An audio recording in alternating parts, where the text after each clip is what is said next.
बात आज की चैनल के कार्यक्रम आर पार में मैं सुरेंद्र चतुर्वेदी आपका स्वागत करता हूं। आज एक मजेदार बात पर आपसे बात होगी।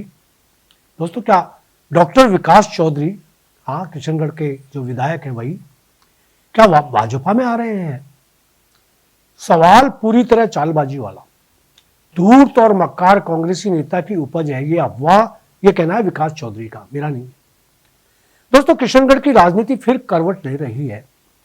चुनावों के चौंकाने वाले और अप्रत्याशित परिणामों के बाद से ही सवालों की भीड़ किशनगढ़ के बाजारों में इकट्ठी होनी शुरू हो गई थी।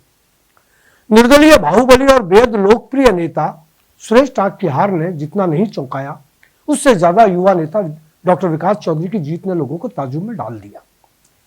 भाजपा के सांसद भागीरथ चौधरी जाट नेता होने के बावजूद बुरी तरह हार गए।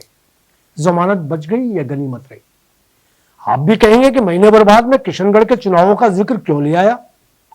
दरअसल पिछले दिनों एक अपुष्ट खबर अफवाह की शक्ल में तेजी से फैली और उसी खबर को लेकर मुझे आज का ये ब्लॉग आपके सामने प्रस्तुत करना पड़ रहा है। इस खबर को जिन भी लोगों ने फैलाया, कम से कम वे डॉक्टर विकास चौधरी के मित्र तो नहीं थे। हाँ, इनमें से एक धुरंधर कांग्रेसी नेता जरूर था जो अजमेर की राजनीति का पुरोधा माना जाता है। खबर यह थी कि भाजपा के पूर्व अध्यक्ष और आमेर से चुनाव हारे जाट नेता सतीश पूनिया को किशनगढ़ में उपचुनाव करवाकर जितवाया जा रहा है। इसके लिए कांग्रेस की टिकट पर चुनाव लड़कर जीते डॉक्टर विकास चौधरी विधायक पद से इस्तीफा लेने जा रहे हैं।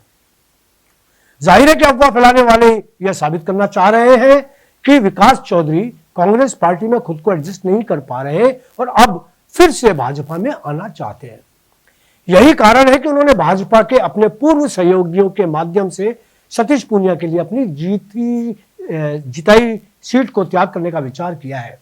इसके लिए अफवाह फैलाने वाले शातिर नेताओं ने यह भी जोड़ दिया कि विधायक पद से त्याग पत्र देने के बाद भाजपा उनको सांसद पद के लिए चुनाव लड़वाएगी। बताया गया कि इस तरह का समझौता भी हो चुका है। इस तथ्यहीन खबर और कोरी अफवाह को लेकर कुछ सीनियर पत्रकारों को भी इस्तेमाल किया गया, जिन्होंने खबर के आसपास की जानकारियां लोगों तक पहुंचाई। इस बारे में जब विकास चौधरी से मेरी बात हुई तो उन्होंने इस खबर को सिरे से खारिज कर दिया। उन्होंने एक बुजुर्ग कांग्रेसी नेता को इस अफवाह का जनक बताया और कहा कि वह बुजुर्ग नेता सांसद का दावेदार है और पिछले चुनावों में उसने किशनगढ़ में भाजपा के लिए काम किया। उन्होंने दावा किया कि कांग्रेस में उनकी मजबूती से कदम रखने को कुछ जाट नेता पचा नहीं पा रहे। उन्होंने अजमेर की 8 विधानसभाओं में इकलौते कांग्रेसी विधायक होने का हक हासिल किया है, फख्र भी। भाजपा से कांग्रेस में आने के बाद भाजपाई सोच रहे थे कि उनका राजनीतिक सफर समाप्त हो चुका है, मगर उन्होंने सबकी गलतफहमी दूर कर दी। भागीरथ चौधरी का नाम सम्मान से लेते हुए उन्होंने कहा कि अनुभवी तीरंदाज और धनपति नेता के सामने मुझे मच्छर बताया जा रहा था। कहा जा रहा था कि मैं तीसरे स्थान पर रहूंगा। मुझे खुशी है कि मेरे युवा मित्रों ने जी जान लगाकर मुझे विजयी बनवा दिया। मेरे जाट मतदाताओं ने मुझे एक मुश्त भरोसा दिया और यही वजह रही कि मैं नंबर 1 पर रहा और जो मुझे नंबर 3 पर पहुंचाना चाह रहे थे वो नंबर 3 पर खुद पहुंच गए। उन्होंने कहा कि मैं कांग्रेसी पार्टी किसी भी कीमत में नहीं छोड़ रहा। मेरा वर्तमान और भविष्य कांग्रेस में सुरक्षित है। पूरे संभाग में मुझे मेरे समुदाय के लोग अपना पुत्र मानकर चल रहे हैं। यदि मुझे सांसद का चुनाव लड़ना ही होगा तो मैं कांग्रेस से लड़ूंगा और लड़ भी सकता हूं। यहां मैं विकास चौधरी की बात पर पूरा यकीन करके चल रहा हूं। भाजपा में वे जब तक रहे उन्होंने पार्टी के पक्ष में जो कहा वो किया, वह बात अलग है। मगर कांग्रेस ज्वाइन करने के बाद वह अपनी पहचान दल बदलू के रूप में विकसित नहीं करना चाहेंगे। यद्यपि मेरा मानना है कि उनका भाजपा ने सम्मान किया होता, उनके अंदर की योग्यताओं और नेतृत्व की क्षमता को पहचाना होता, तो आज वह राज्य के भावी जाट नेता के रूप में भाजपा के लिए एक एसेट सोच सकते थे। यहां मैं बता दूं कि जब उनका टिकट कटा और उन्होंने निर्दलीय चुनाव लड़ने की घोषणा की तो मैं उनको मजबूत मानते हुए कह रहा था कि टक्कर सुरेश टाक और उनके बीच है। मुझे लग रहा था कि 2 जाट नेताओं की लड़ाई में पहले की तरह सुरेश टाक निश्चित रूप से बाजी मार जाएंगे। तो मुझे सपनों में भी यह ख्याल नहीं था कि भाजपा के जाट नेता इतने कमजोर साबित होंगे। एक सांसद का जाट समुदाय द्वारा इतना व्यापक विरोध लोगों की कल्पना के बाहर था।